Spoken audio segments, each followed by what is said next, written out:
Oi, tudo bem? Esse é o primeiro de alguns estudos que eu quero fazer com vocês sobre a doutrina bíblica da Trindade.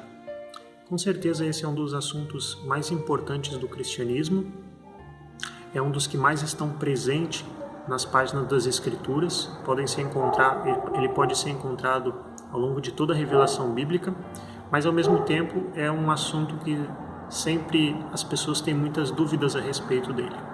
Por quê? Eu acredito que o principal motivo seja porque pluralidade e unidade dentro da revelação bíblica são dois conceitos que se harmonizam e se completam para nos fazer entender a revelação bíblica de Deus. E muitas vezes na nossa mente, esses dois conceitos eles são opostos um ao outro. Então, qual é a primeira coisa que nós precisamos perceber dentro da revelação bíblica? Que estes dois conceitos de pluralidade e unidade, eles não são opostos, que eles são harmônicos e se completam. Okay? E isso não é difícil, porque logo no primeiro capítulo da Bíblia, em Gênesis capítulo 1, nós já conseguimos visualizar muito do que a Bíblia nos diz sobre isso. Okay? Por exemplo, Gênesis no capítulo 1, versículo 26, diz assim: Disse Deus, façamos o homem à nossa imagem, conforme a nossa semelhança, e domine ele sobre os peixes do mar, e sobre as aves do céu, e sobre o gado, e sobre toda a terra, e sobre todo réptil que se move sobre a terra. Percebe como é fácil de encontrar a ideia de pluralidade aqui? No próprio verbo façamos. Façamos o homem à nossa imagem, no pronome possessivo nosso também. Façamos o homem à nossa imagem, conforme a nossa semelhança.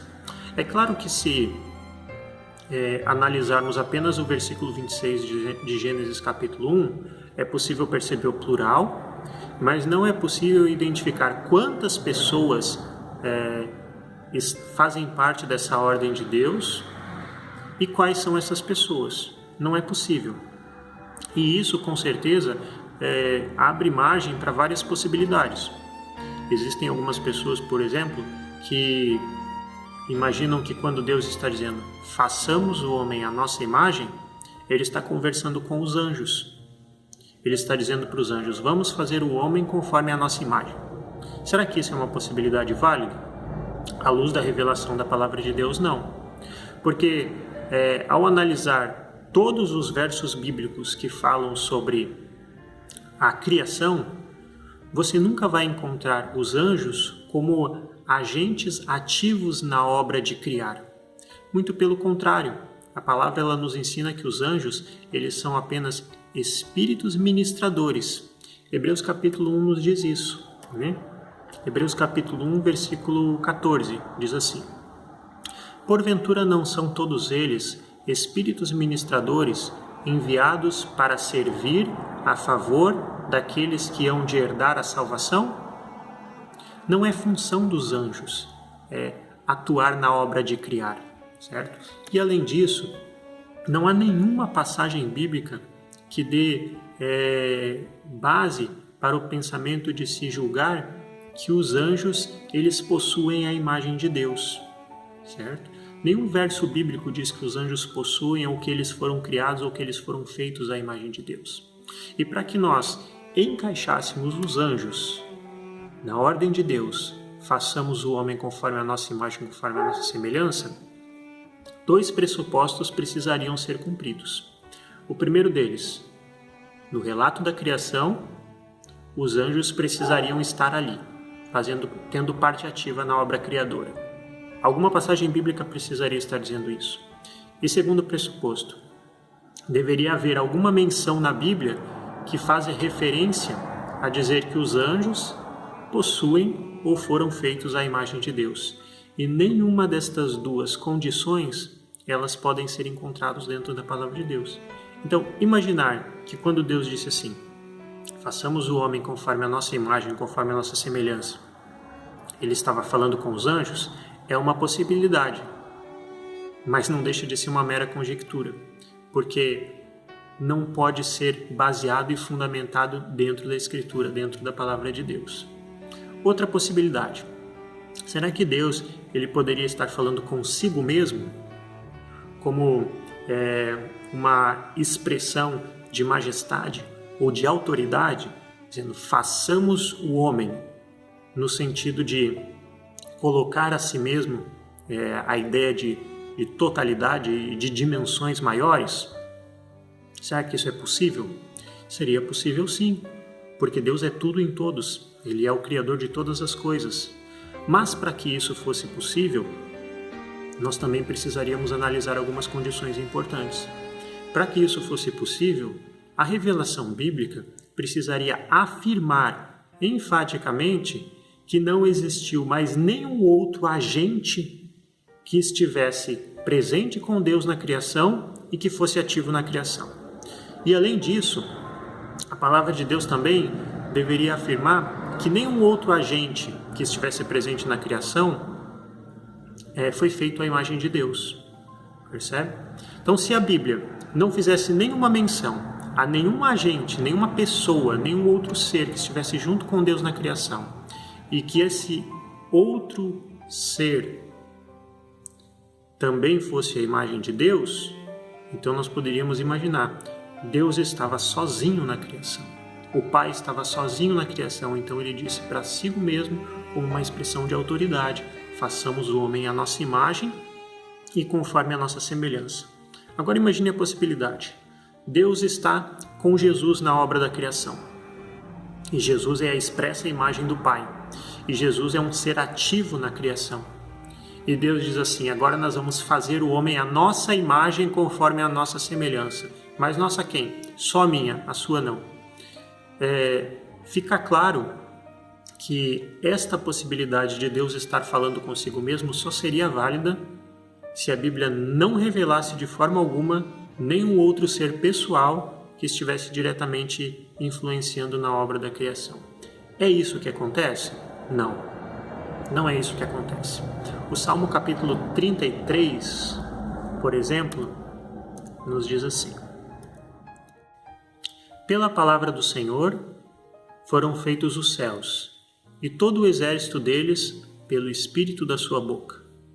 Porque falou e foi feito, mandou e logo tudo apareceu. Então o Salmo capítulo 33, ele deixa claro que haviam dois agentes que estavam diretamente envolvidos na obra da criação. A palavra de Deus e o Espírito de Deus. A palavra de Deus que sai da boca de Deus e o Espírito de Deus que também sai da sua boca. Então, nesse salmo, nós podemos perceber que tanto a palavra quanto o Espírito, eles são colocados em termos de igualdade, porque ambos procedem da boca de Deus e ambos são agentes ativos na obra da criação. Okay? É claro que nesse verso nós não conseguimos identificar nem a palavra e nem o Espírito do Senhor como seres pessoais, como pessoas. Mas esse não é o objetivo do verso. O objetivo do verso é apenas dizer que eles estavam lá e que eles eram agentes diretos na obra da criação. E isso corrobora com Gênesis capítulo 1, que o verso 26 diz, façamos. Mas quando você lê Gênesis capítulo 1, o verso 2, diz que o Espírito de Deus pairava por sobre a face das águas. Então, no segundo verso da criação, deixa claro que o Espírito de Deus estava lá, assim como o verso 6 de Salmo capítulo 23. Okay? E no verso 3 de Gênesis capítulo 1, Deus disse, haja luz e houve luz. Lá estava a palavra do Senhor, lá estava a palavra de Deus. Salmo 33, versos 6 e 9, está em perfeita harmonia com Gênesis capítulo 1, versos 1 ao 3, que nos diz que a palavra e o Espírito estavam presentes na obra da criação. E tanto o Salmo 33 como Gênesis capítulo 1 se encontram também em perfeita harmonia com Gênesis capítulo 1, versículo 26. Façamos o homem conforme a nossa imagem, conforme a nossa semelhança. Falando sobre o Espírito de Deus, no contexto da criação, olha o que diz o profeta Isaías. Isaías, no capítulo 40, versos 12 e 13. Quem mediu na concha da sua mão as águas, e tomou a medida dos céus aos palmos, e recolheu numa medida o pó da terra, e pesou os montes com peso e os outeiros com balanças? Quem guiou o Espírito do Senhor, ou como seu conselheiro o ensinou? Isaías 40, versos 12 e 13, então, nos afirma, de novo, que o Espírito do Senhor, ele estava na obra da criação, ele era um agente ativo nessa obra de fazer todas as coisas, e ainda nos diz que ele possui autonomia em relação à criação, em relação ao ato de criar. Porque a pergunta que nos faz aqui é a seguinte: quem guiou o Espírito do Senhor? O Evangelho de João, capítulo 16, verso 13, diz que ele não foi guiado, ele não é guiado por ninguém. Ele é aquele que guia, ele é aquele que ensina, é aquele que orienta. Quem foi o seu conselheiro? Ninguém, porque ele é o conselheiro. E quem o ensinou? Ninguém o ensina, porque ele é o ensinador. Ok? Em um outro estudo, um outro vídeo, eu quero dar um pouco mais de ênfase, em especial ao Espírito Santo.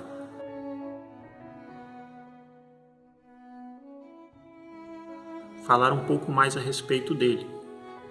Mas, até aqui, o que nós podemos entender claramente acerca do Espírito Santo? Que ele estava na obra da criação presente e que ele era um agente ativo da obra da criação. Que ele era um agente ativo no trabalho, na ação de criar todas as coisas. Ok? E a palavra?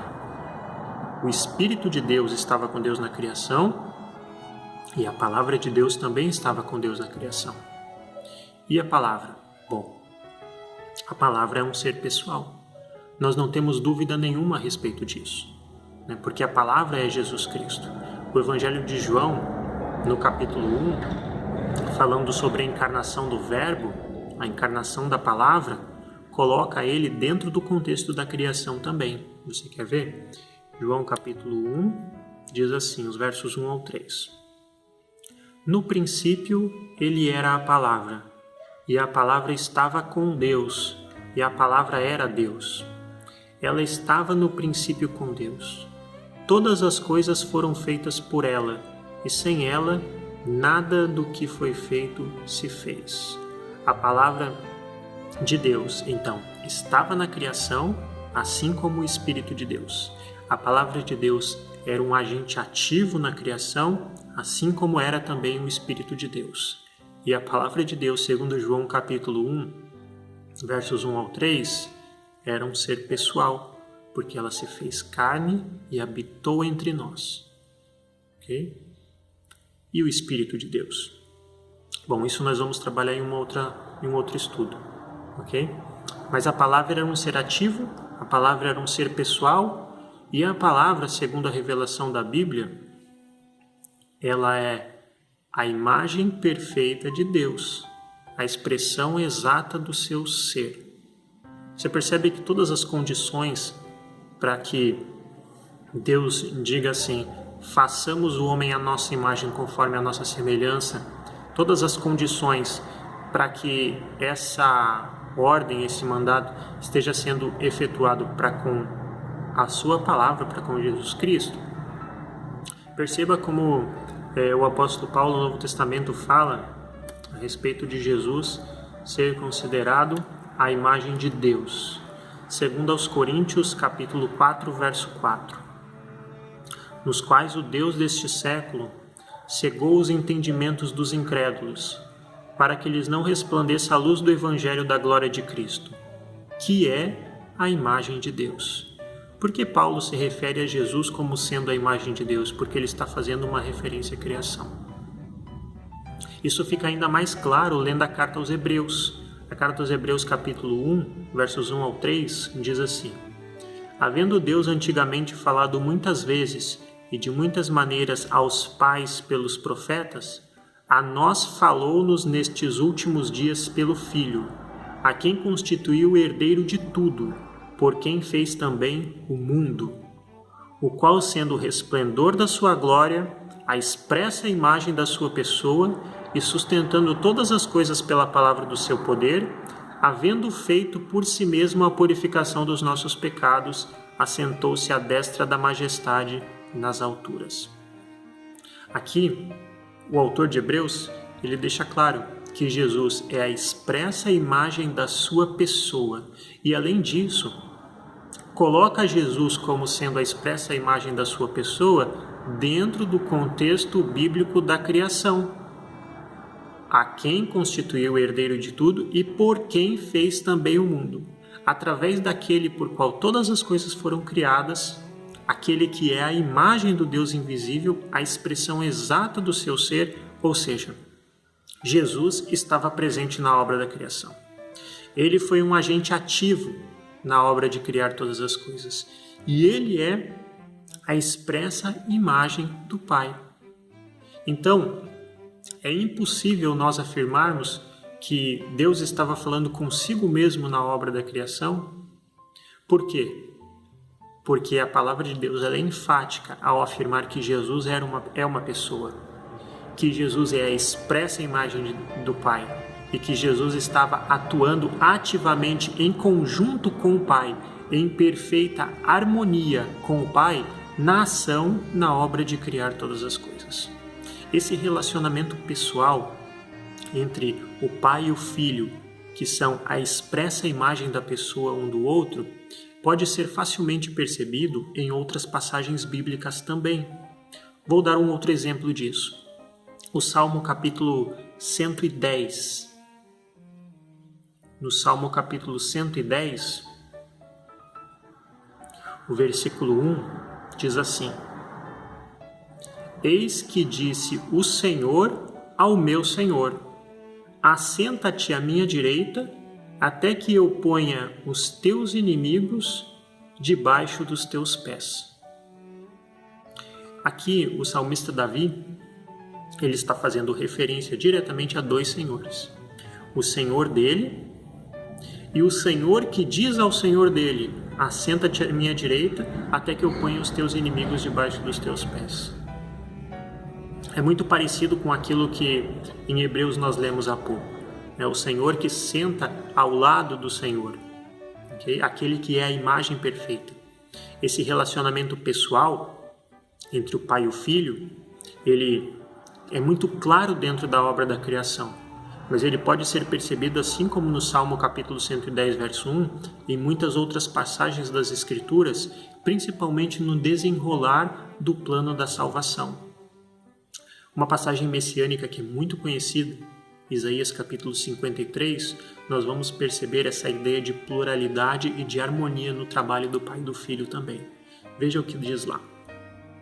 Isaías capítulo 53 vai nos apresentar de maneira bem interessante esse relacionamento entre Pai e Filho também.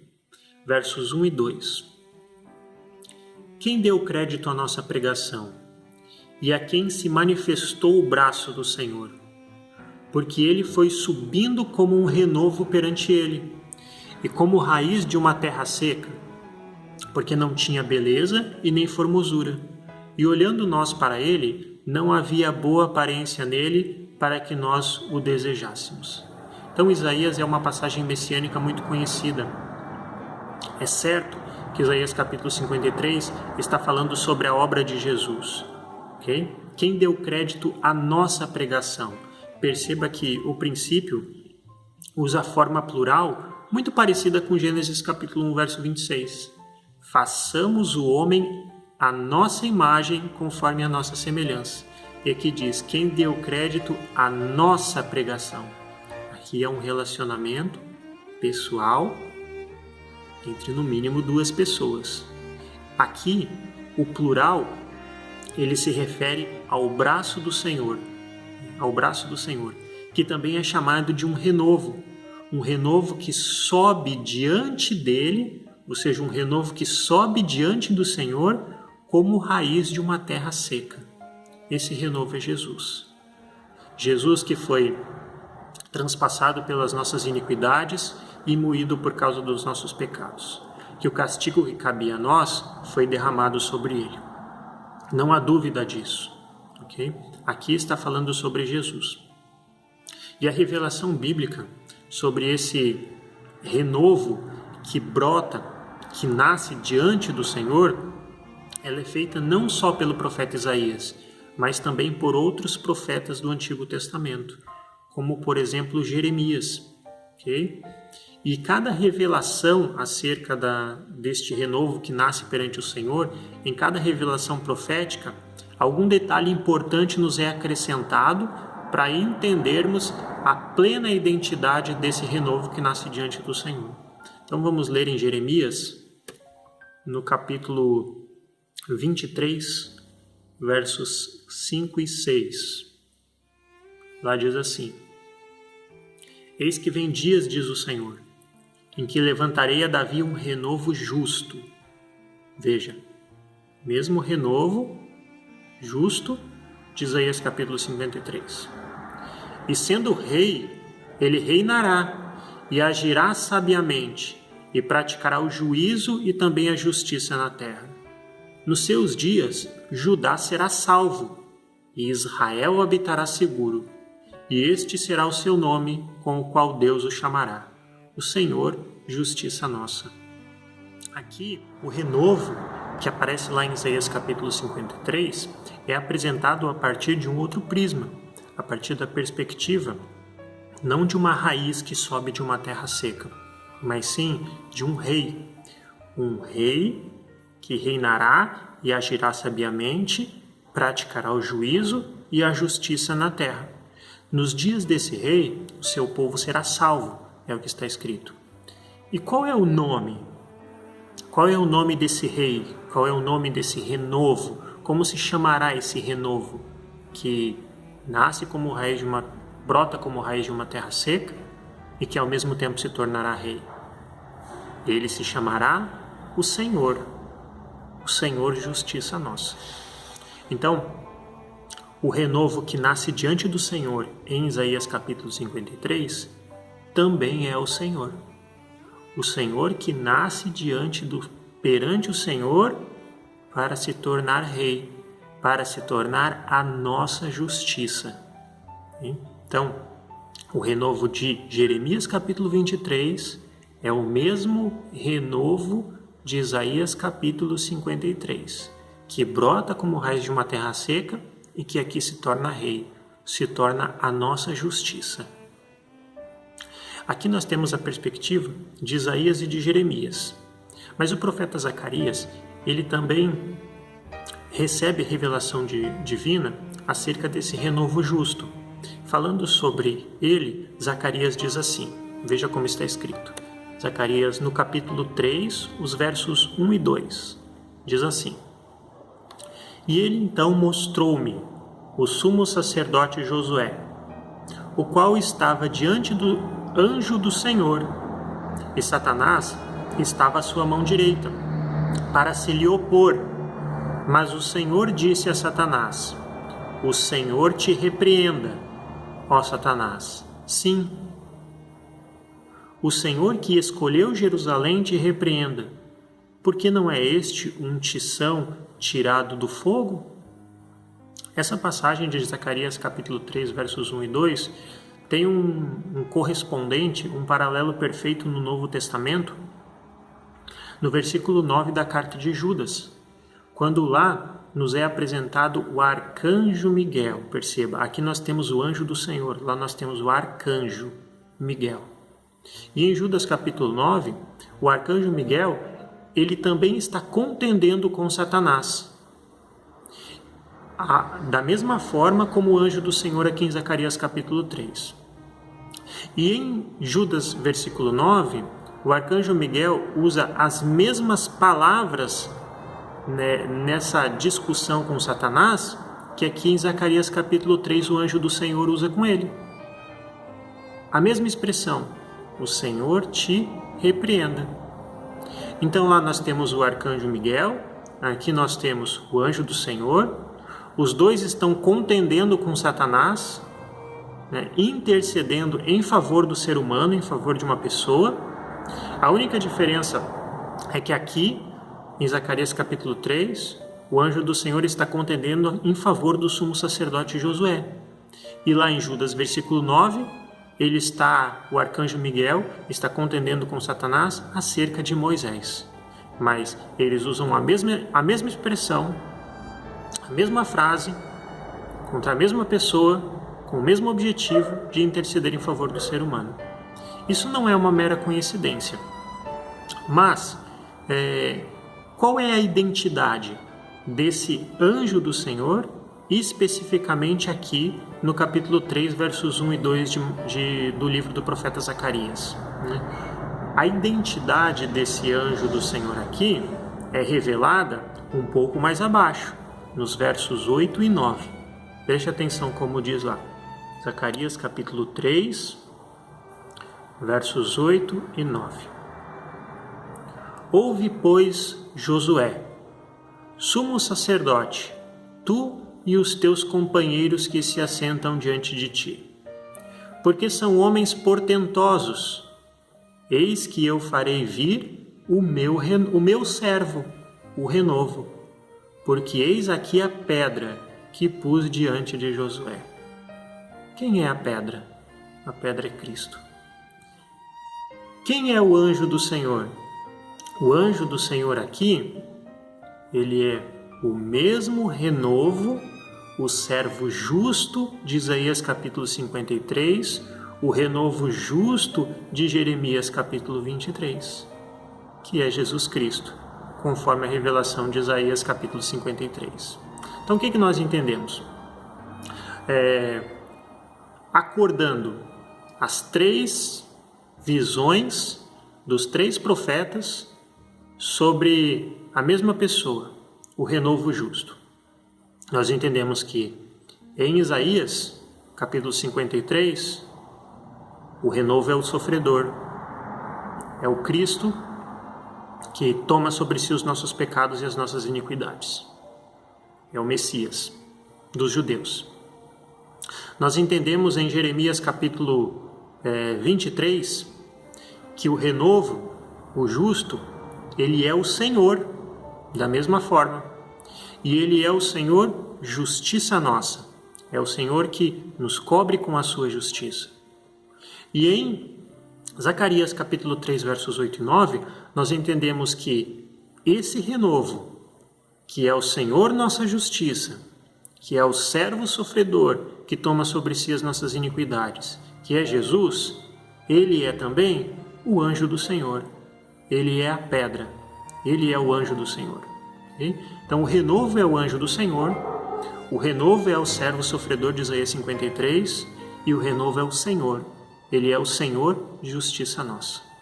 É muito importante essa revelação ampla em base daquilo que os três profetas nos apresentam para entendermos a identidade deste renovo como sendo o Senhor e como sendo ao mesmo tempo o anjo do Senhor, porque a partir daí nós entendemos por que essa figura desse anjo do Senhor ela aparece tantas vezes nas páginas do Antigo Testamento. Não são poucas, são muitas vezes que ela aparece nas páginas do Antigo Testamento. Muito provavelmente a passagem em que esse anjo do Senhor aparece e que é mais conhecida seja no episódio da sarça, quando Moisés ele estava contemplando a sarça que não se consumia e então ele ouviu a voz do Senhor. Olha o que está escrito lá nesse episódio acerca deste mesmo anjo do Senhor, que é o renovo de Isaías 53, e mais uma vez eu repito, que é o Senhor justiça nossa de Jeremias capítulo 23. Veja o que no livro de Êxodo capítulo 3 nos está revelado sobre ele. Êxodo 3, versos 2 ao 6. E apareceu-lhe então o anjo do Senhor, a Moisés, em uma chama de fogo no meio de uma sarça. E olhou, e eis que a sarça ardia no fogo, e a sarça não se consumia. E Moisés disse: agora me virarei para lá, e verei esta grande visão, porque a sarça não se queima.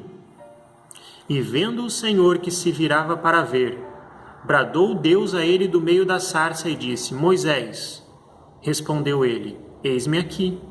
E disse: não te chegues para cá, tira os sapatos dos teus pés, porque o lugar em que tu estás é terra santa. Disse-me mais: eu sou o Deus de teu pai, o Deus de Abraão, o Deus de Isaque e o Deus de Jacó. E Moisés, depois disso, encobriu o seu rosto, porque temeu olhar para Deus. O versículo 2, então, nos apresenta o anjo do Senhor. O anjo do Senhor, no meio de uma sarça, aparece diante de Moisés. E quando Moisés tem a sua atenção chamada para aquilo e se volta para aquela sarça para ver o que estava acontecendo, as primeiras palavras que ele escuta do anjo é: tira as sandálias dos teus pés, porque o lugar em que você está pisando é a terra santa. Esse é o primeiro ponto importante do texto, porque a partir desse ponto nós já podemos perceber que esse não é um anjo comum. Esse não é um anjo comum que está lidando com Moisés, porque essa não é a atitude comum de um anjo quando trata com o ser humano. Por exemplo, no Apocalipse capítulo 22, versículo 9, está escrito que quando João ele teve diante de si a presença de um anjo de Deus, ele automaticamente foi impelido a se prostrar e adorar esse anjo. E aí, como resposta, ele recebeu uma negativa direta do anjo. O anjo disse a ele assim: olha, João, não faças isso, porque eu sou conservo teu e de todos os teus irmãos os profetas. Então, não é comum de um anjo normalmente agir dessa forma como o anjo do Senhor está agindo perante Moisés. Ele está dizendo assim: Moisés, tira a sandália dos pés, porque o lugar em que você está é terra santa. Quando o povo estava ao redor dos limites do Sinai, Deus disse para eles assim: Moisés, marca limites ao redor do monte. Isso está registrado em Êxodo capítulo 19. Marca limites ao redor do monte, porque qualquer um que cruzar esses limites vai ser morto, porque o monte vai ser santo, porque a presença do Senhor vai estar nele. O que torna o lugar santo é a presença do Senhor. E quando o anjo diz assim: Moisés, tira as sandálias dos pés, porque o lugar em que você está é terra santa, ele está dizendo: tira as sandálias dos pés, porque o Senhor Deus está aqui. Isso se torna ainda mais claro quando nós lemos a continuação do verso, quando o anjo ele se identifica para Moisés. E ele diz assim: Moisés, eu sou o Deus de teu pai, o Deus de Abraão, o Deus de Isaque e o Deus de Jacó. E aí Moisés encobriu o seu rosto porque temeu olhar para Deus.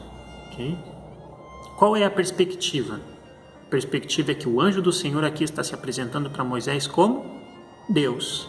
E o anjo do Senhor é Jesus. É um fato que em algumas situações na narrativa bíblica o título de Deus ele é sim usado para determinadas autoridades, como juízes, por exemplo. O próprio Moisés, um pouco mais à frente desse episódio, quando ele disse para Deus assim: olha, eu sou pesado de língua e não sei falar, e Deus diz para ele: olha, então eu vou colocar diante de você o teu irmão Arão, e o teu irmão Arão vai ser para contigo como profeta, e você vai ser para com ele como se fosse Deus. Então, em grau comparativo, ou atribuindo muitas vezes títulos a algum juiz ou alguma autoridade importante, a palavra Deus, no contexto das Escrituras, também pode ser usada para se referir a pessoas, ou mesmo para falsas divindades. Isso também pode acontecer, ok? Mas aqui, a identificação do anjo do Senhor é muito diferente de tudo isso, porque ele está dizendo para Moisés assim: Moisés, eu sou o Deus do teu pai Abraão, eu sou o Deus do teu pai Isaque, eu sou o Deus do teu pai Jacó, eu sou o Deus criador de todas as coisas e de todos. Ele estava se apresentando a Moisés com uma identidade muito específica, como um Deus muito específico, como o Deus das gerações antepassadas de Moisés e como Deus de toda a criação. E isso é extremamente importante nós entendermos, porque a partir desta verdade fica claro que o anjo do Senhor, que é o próprio Deus, o Deus de todos os antepassados de Moisés, esse anjo do Senhor, que é o próprio Deus, é Jesus Cristo. quando nós lemos os versos 13 e 14 de Êxodo 3, isso ainda se torna ainda mais evidente. Perceba só. Êxodo capítulo 3, versos 13 e 14. Disse então Moisés a Deus: Eis que quando eu for aos filhos de Israel e lhes disser: O Deus de vossos pais me enviou a vós, e eles me disserem: Qual é o seu nome? O que lhes hei de dizer? Disse então Deus a Moisés: Eu sou o que sou. E disse mais: Assim dirá aos filhos de Israel: Eu sou, me enviou a vós. O anjo do Senhor, então, aqui, ele é o grande Eu Sou. E no Evangelho de João, Jesus resume toda esta grande verdade contida aqui em Êxodo capítulo 3 e no contexto da revelação profética. Ele resume toda essa grande verdade no Novo Testamento quando ele se apresenta como o grande Eu Sou. Quando os fariseus, os judeus, perguntam para ele assim: Por acaso você é maior do que o nosso pai Abraão? E ele responde: Saibam que antes de Abraão ser, eu sou. João capítulo 8, verso 58. Jesus respondeu a eles: Em verdade eu vos digo que antes que Abraão existisse, eu sou. Quando Jesus disse assim, antes que Abraão existisse, eu sou, ele estava se identificando com o grande Eu Sou que se apresentou diante de Moisés em Êxodo, no capítulo 3, no episódio da sarça. E como nós podemos ter certeza disso? Pela reação dos judeus. Porque diz que naquele momento que Jesus se declarou como Eu Sou, os judeus, versículo 59, pegaram em pedras para lhe atirarem. Mas Jesus ocultou-se e saiu do templo, passando pelo meio deles, e assim ele se retirou. Por que eles pegaram em pedra para apedrejá-lo? Porque eles tomaram aquela declaração como uma declaração de blasfêmia.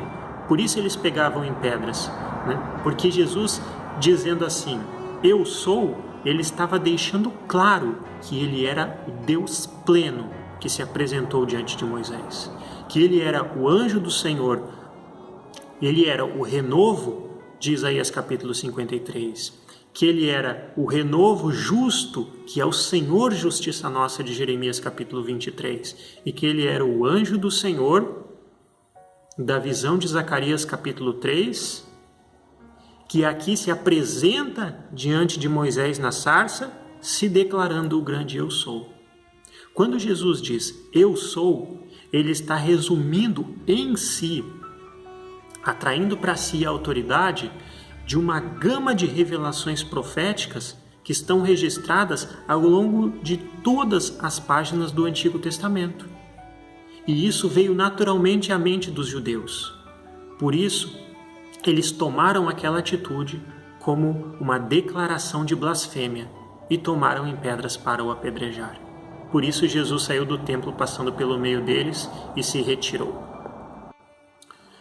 E eu digo assim, nesse contexto de uma gama de revelação profética muito grande no Antigo Testamento, atribuindo a Jesus a divindade plena, a igualdade plena com o Pai, porque quando nós fazemos um apanhado das passagens bíblicas que falam acerca do anjo do Senhor, que é claramente, como nós mencionamos, baseado em Zacarias, Jeremias e Isaías, que é claramente uma figura de Jesus, nós percebemos que todas as muitas passagens bíblicas que falam desse anjo do Senhor, que é Jesus, atribuem a ele o título de Deus em igualdade de natureza com o Pai.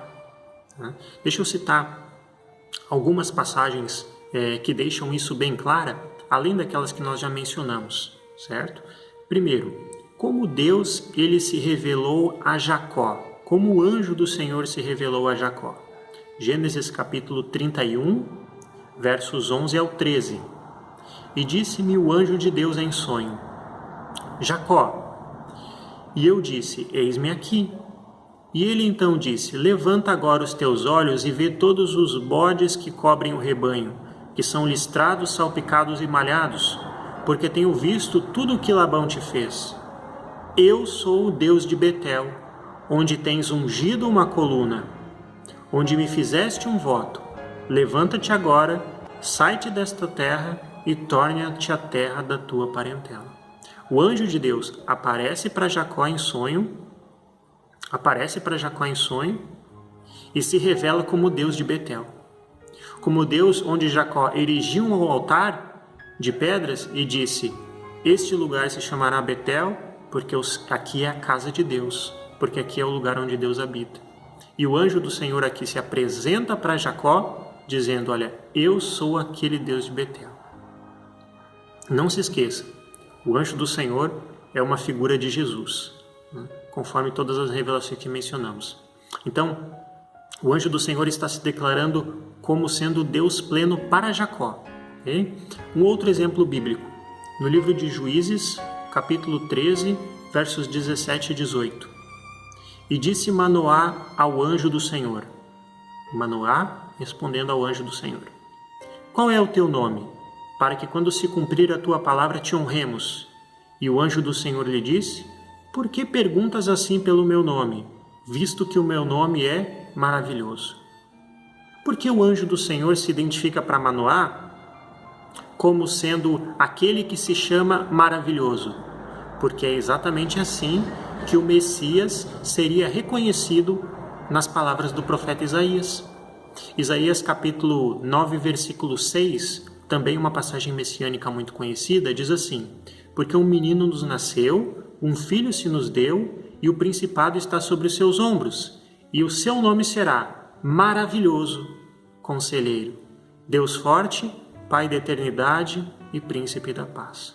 O anjo do Senhor que aparece para Manoá é o maravilhoso, o mesmo maravilhoso Conselheiro de Isaías capítulo 9, versículo 6.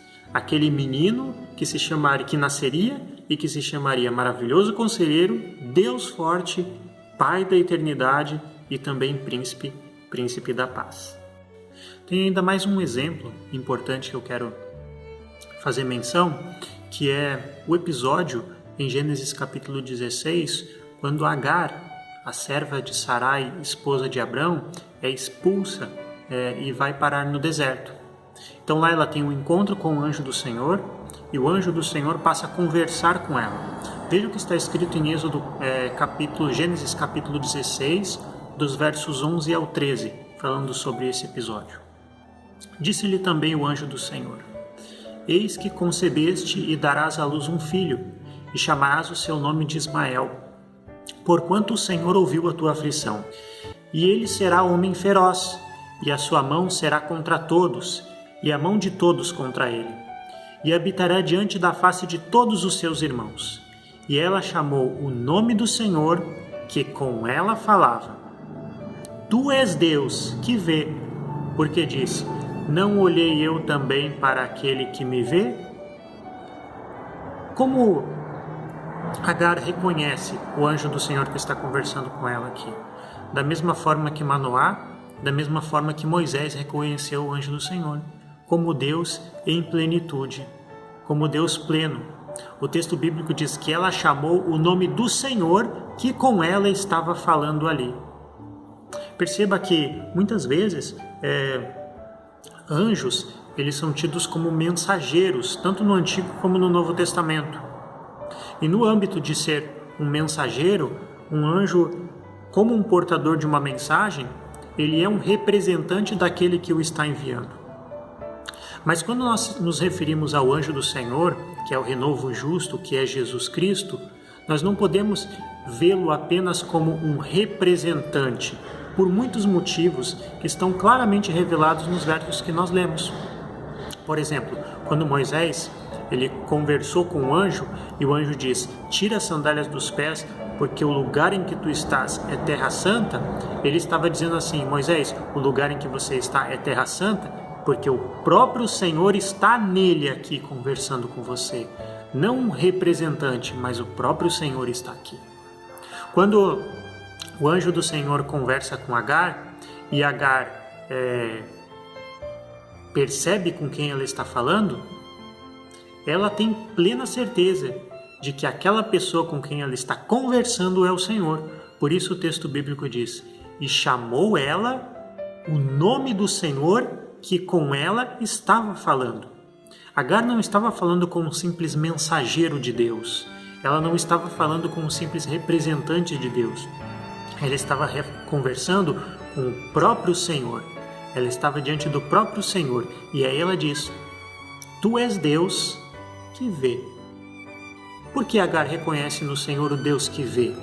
Porque lá em Zacarias capítulo 3, no versículo 9, aquele mesmo anjo do Senhor que contende com o diabo acerca do sumo sacerdote Josué, ele é reconhecido lá como a pedra.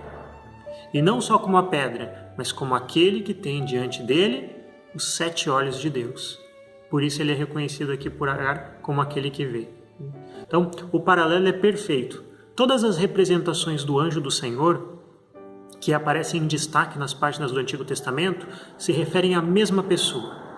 Resumindo tudo isso, quem é o anjo do Senhor nas páginas do Antigo Testamento? O anjo do Senhor, ele é o próprio Senhor, conforme Jeremias capítulo 23. Ele não só ele é o próprio Senhor, ele é também o renovo justo de Isaías capítulo 53, o Cristo que é transpassado pelas nossas iniquidades. Ele é o Senhor que contende com Satanás em favor da humanidade, em Zacarias no capítulo 3, e ele é o Deus, o anjo do Senhor é o Deus que aparece diante de Moisés e se apresenta para ele como o grande eu sou. Jesus Cristo, quando diz, mais uma vez eu repito, quando Jesus Cristo diz, antes que Abraão existisse, eu sou, ele estava se reconhecendo em todo esse corpo profético do Antigo Testamento, em toda essa ideia de um Deus plural e ao mesmo tempo singular, ao mesmo tempo único, ou seja, um Deus único no sentido de ter um relacionamento extremamente pessoal. Por isso os judeus pegaram em pedra para tentar apedrejá-lo.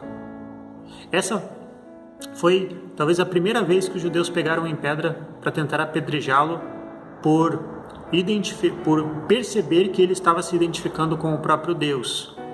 Mas um pouco mais à frente, no Evangelho de João, capítulo 10, Jesus ele dá ainda um passo além nessa cadeia de identidade profética que ele está se revelando, quando ele diz no Evangelho de João, capítulo 10, versículo 30, eu e o Pai somos um. João 10, versículo 30, eu e o Pai somos um. Qual foi a reação dos judeus, aqui no capítulo 10, quando eles ouviram Jesus dizer, declarar-se a si mesmo um único com o Pai? Qual foi a reação dos judeus? Os versos 31 ao 33 nos dizem que a reação deles foi exatamente a mesma do capítulo 8. Os judeus, diz João capítulo 10, versos 31 a 33, pegaram então outra vez em pedras para o apedrejar. Respondeu-lhes Jesus, tenho-vos mostrado muitas obras boas procedentes de meu Pai. Por qual destas obras vocês me apedrejam? Os judeus então responderam dizendo-lhe, não te apedrejamos por alguma obra boa, mas pela blasfêmia, porque sendo tu homem, te fazes Deus a ti mesmo. Os judeus aqui tomam em pedra para apedrejar Jesus, a exemplo do episódio do capítulo 8, quando ele se declara o grande eu sou, porque no capítulo 8, eles entenderam pelas palavras de Jesus que ele estava se identificando com o eu sou do Antigo Testamento, com a profecia bíblica do Antigo Testamento. Aqui no capítulo 10, a reação é a mesma, porque o entendimento deles também é a mesma. Quando Jesus pergunta, por que vocês estão me apedrejando? Eles respondem a mesma coisa, porque você sendo homem, está se fazendo Deus a você mesmo. Quando Jesus estava se fazendo Deus a si mesmo? Quando ele estava dizendo, eu e o Pai somos um. Sabe o que os judeus tiveram em mente, quando ouviram a declaração de Jesus, eu e o Pai somos um? Eles automaticamente pensaram, tiveram a sua mente voltada para a mais importante declaração monoteísta do Antigo Testamento. A declaração escrita em Deuteronômio, capítulo 6, versículo 4. Ouve, ó Israel, o Senhor nosso Deus é o único Senhor. Essa declaração, como eu disse, é a mais importante declaração monoteísta do Antigo Testamento, e não só do Antigo Testamento, é a mais importante declaração monoteísta do judaísmo.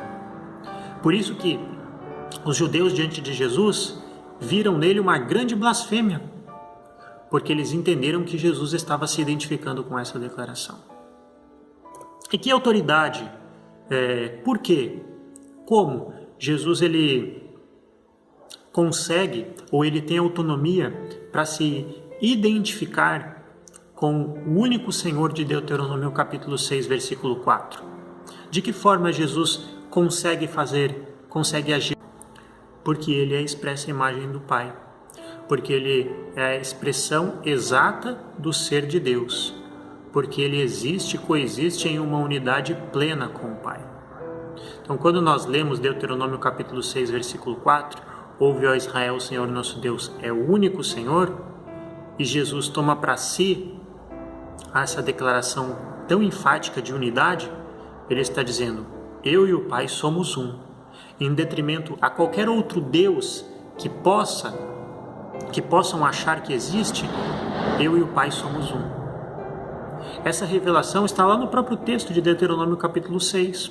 Olha só o que está escrito nos versos 12 ao 14. Então, lembrando, Deuteronômio 6, 4. Ouve, ó Israel, o Senhor nosso Deus é o único Senhor. Quando nós lemos os versos 12 ao 14, nós encontramos bem claro em relação a quem esse Senhor é o único Senhor. Lá está escrito assim, Deuteronômio, capítulo 6, versos 12 ao 14. Guarda-te, que não te esqueças do Senhor, que te tirou da terra do Egito, da casa da servidão. O Senhor teu Deus temerás, e a Ele servirás, e pelo seu nome jurarás. Não seguireis outros deuses, os deuses dos povos que houver ao redor de vocês. Porque quando a Bíblia aqui, ela diz que Deus é o único Deus e é o único Senhor, ela está falando não de Jesus, mas de um conjunto de divindades pagãs e um conjunto de falsos deuses que viviam em torno de Israel e que exerciam uma forte influência na religião, na cultura e nos hábitos judaicos daquela época. Isso fica bem claro lendo os versos 12 ao verso 14. Quando Deus diz assim, eu, o Senhor, sou o único Senhor, ele está falando, eu sou o único Senhor em relação a todos os outros falsos deuses que as nações vizinhas de vocês adoram, mas nunca em relação a Jesus, porque Jesus, ele é a imagem do Deus invisível e ele é a expressão exata do ser de Deus. O próprio texto deixa claro que a unidade de Deus, o ser único de Deus é em relação aos falsos deuses. E olha só o que a Bíblia ela diz a respeito dessa forte influência para a idolatria que os deuses pagãos das culturas vizinhas de Israel exerciam sobre o povo de Israel.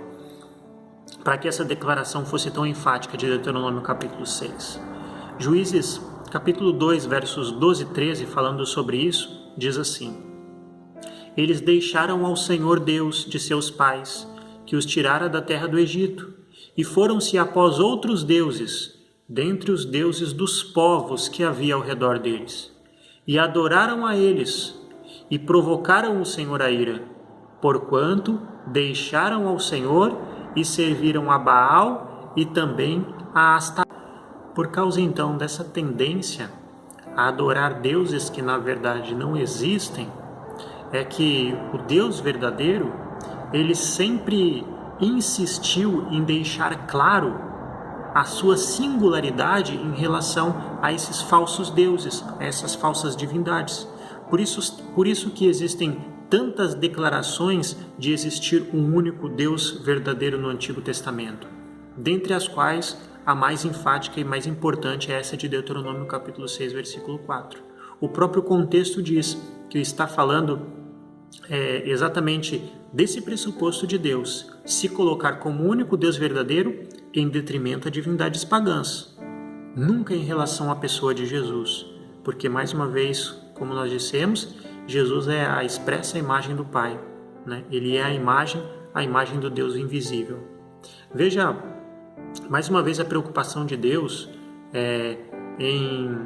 em deixar claro essa singularidade no livro de Êxodo, capítulo 15, versículo 11. Veja só o que diz lá.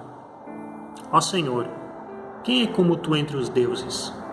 Quem é como tu glorificado em santidade, admirado em louvores, que realiza tão grandes maravilhas? Perceba que essa preocupação é sempre em relação a divindades pagãs, nunca em relação a Jesus. O próprio contexto de Deuteronômio capítulo 6 confirma que essa afirmação divina de ser único é para com divindades pagãs e não para com Jesus. O próprio contexto confirma isso. Mas além do contexto imediato de Deuteronômio 6, existem outras evidências bíblicas também de que Jesus não está incluído nessas falsas divindades e de que Jesus está sim incluído na declaração monoteísta de ser um único Deus, conforme ele mesmo afirmou em João capítulo 10, verso 30. Existem outras referências bíblicas. Eu vou citar algumas para você ter convicção disso. Primeira delas, perceba o que está escrito em Isaías, capítulo 44, versículo 24. Assim diz o Senhor, o teu Redentor, e que te formou desde o ventre. Eu sou o Senhor que faço tudo, que sozinho estendo os céus e espraio a terra por mim mesmo. Isaías capítulo 44, versículo 24. Aí precisamos pensar, sozinho? Por que sozinho? Sozinho porque nenhum outro deus cananeu, nenhuma outra divindade pode tomar para si o título, o pressuposto de ser o criador de alguma coisa. Nenhuma das divindades dos povos ao redor que são falsos deuses poderia tomar para si essa autoridade. Por quê? Porque os céus e a terra foram criados unicamente pelo Deus verdadeiro. Nenhuma outra divindade poderia tomar para si essa autoridade. Mas isso não está incluído em relação a Jesus Cristo. Isso não está incluído em relação a Jesus. Por quê? Porque Jesus estava com Deus no princípio. João capítulo 1 faz questão de afirmar. E todas as coisas foram feitas por meio dele. João capítulo 1, versos 1 ao 3. Percebe? Quando Deus diz, eu sozinho criei todas as coisas. Eu, esse ser, o ser único, o Deus verdadeiro, criei todas as coisas sozinho em relação às outras divindades pagãs, mas não em relação a Jesus. Porque quando a Bíblia fala de Jesus, ela diz, ele estava com Deus no princípio e todas as coisas foram criadas por meio dele, e sem ele nada do que foi feito teria sido feito. Outro exemplo, veja só, Isaías capítulo 48, no verso 11 agora. Por amor de mim mesmo o farei, porque como seria profanado o meu nome, e a minha glória eu não darei a mais ninguém. Deus não compartilha a sua glória com nenhuma divindade pagã. A glória do Senhor não era compartilhada com nenhum dos deuses dos povos que viviam ao redor de Israel e que exerciam constante influência de adoração sobre a mentalidade desses povos. A glória do Senhor não é dividida com nenhum deles. Mas com Jesus sim. Porque Jesus compartilha da glória do Pai. Jesus partilha da glória dele. Veja o que está escrito em João capítulo 17, versículo 5. E agora, glorifica-me tu, ó Pai, junto de ti mesmo, com aquela glória que eu tinha contigo antes que o mundo existisse. Só? Você percebe como que a declaração monoteísta de ser um único Deus, ela é em relação a qualquer divindade falsa, a Baal, a Astarote, a qualquer divindade feita com entalhe de madeira, mas essa declaração monoteísta não se aplica a Jesus, porque Jesus é um com o Pai. Porque se Deus não compartilha a glória dele com nenhuma dessas falsas divindades, Jesus é Deus pleno como o Pai e partilha da sua glória muito antes do mundo existir. Ok? Mais um exemplo. Oséias capítulo 13, versículo 4. Todavia, eu sou o Senhor teu Deus, desde a terra do Egito. Portanto, não reconhecerás outro Deus além de mim, porque não há Salvador senão eu. Nenhum Deus pagão pode se intitular Salvador. Nenhuma das divindades dos povos ao redor de Israel podia dizer de si mesmo que era Salvador, porque eles não têm poder para salvar. Mas Jesus sim. Jesus é Deus e Ele é Salvador na plenitude. Tito capítulo 2, verso 13 diz: aguardando a bem-aventurada esperança e o aparecimento da glória do nosso grande Deus e nosso Salvador Jesus Cristo. Deus é o único Salvador e Jesus Cristo é o único Salvador, porque ambos fazem parte da mesma essência daquilo que é o único Deus verdadeiro de Deuteronômio 6,4 e que Jesus afirma em João capítulo 10, no versículo 30. Nenhuma outra divindade pode assumir o título de Salvador, a não ser Deus. Jesus Cristo também é Salvador. Ok? A última referência a isso que eu quero citar, de que a pessoa divina de Jesus está incluída na declaração monoteísta de Deuteronômio capítulo 6, versículo 4, está no próprio texto de Deuteronômio capítulo 6, versículo 4. O texto diz o seguinte: ouve, ó Israel, porque o Senhor nosso Deus, Ele é o único Senhor. O Senhor nosso Deus é o único Senhor. E mais uma vez a palavra de Deus afirma: Ele é o único Senhor em relação a todas as divindades pagãs, aos falsos deuses que constantemente influenciavam os judeus a prestarem culto e adoração a eles. Mas isso não em relação a Jesus, porque Jeremias capítulo 23, versículo 6, diz que Jesus também é o Senhor, e Ele é o Senhor, justiça nossa. O Salmo também, capítulo 110, versículo 1, que diz: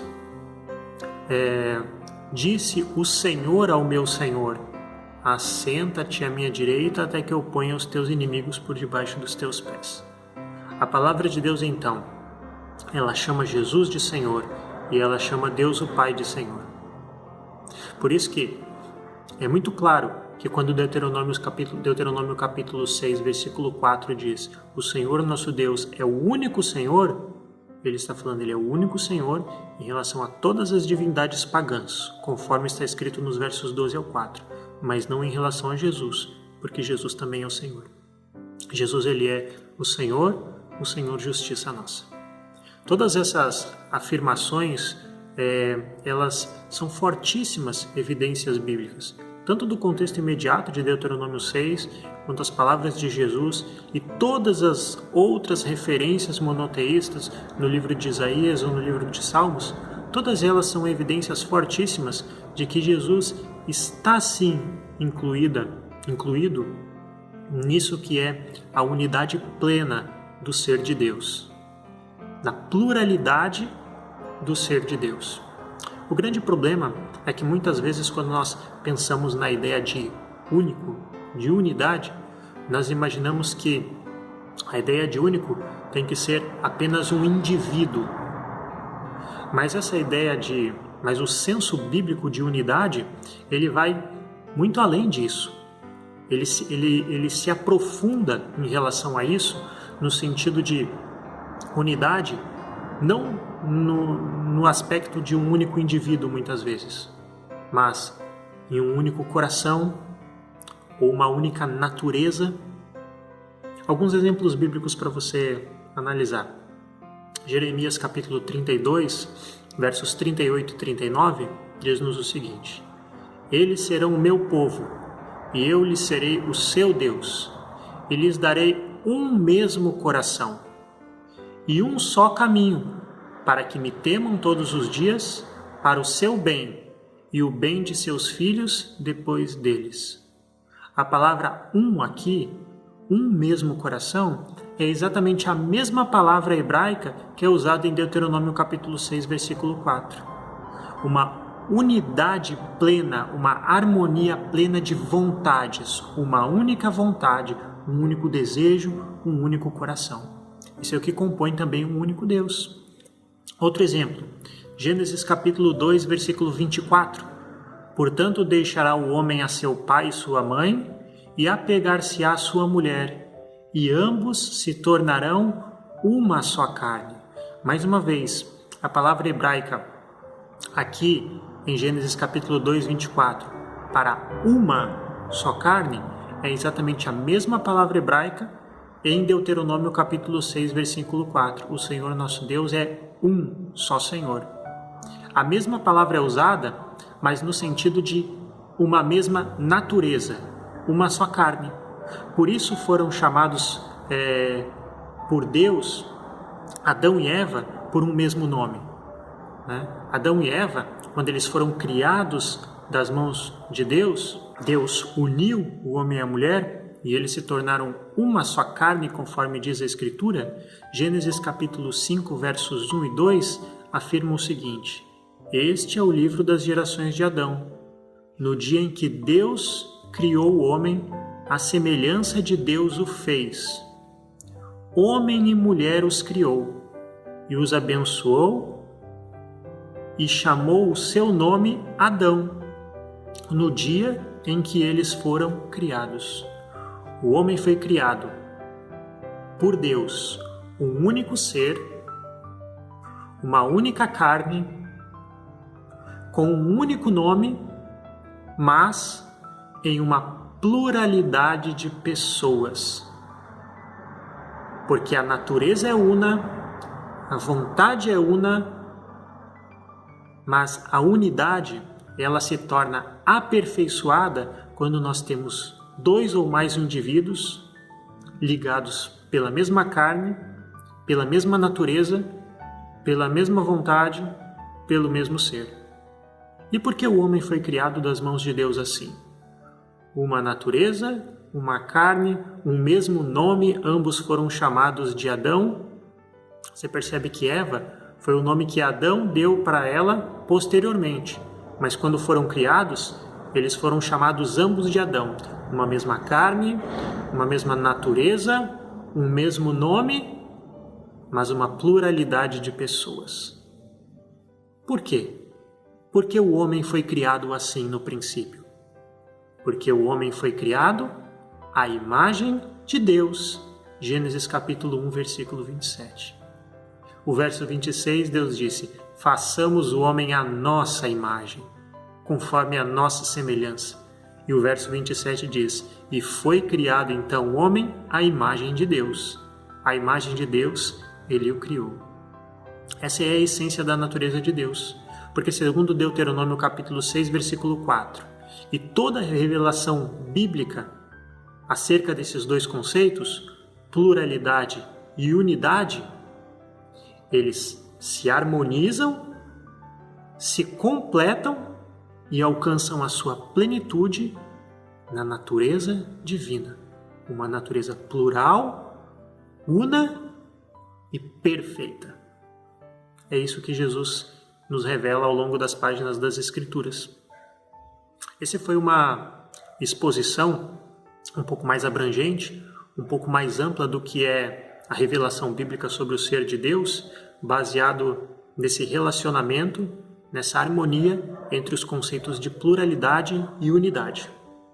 Em estudos posteriores, nós vamos dar continuidade e nesses estudos vamos aprofundar um pouco mais esses conceitos, falando mais especificamente ainda sobre a natureza divina de Jesus Cristo no Antigo e no Novo Testamento, sobre a plena certeza da personalidade e da divindade do Espírito Santo e outros estudos que ainda vão acrescentar bastante o nosso entendimento. Espero então que esse estudo tenha sido útil para você e que ele tenha te motivado a continuar conosco nas próximas vezes em que estaremos juntos para falar sobre esse tema tão importante que é a doutrina da Trindade dentro da Escritura Sagrada. Deus abençoe você.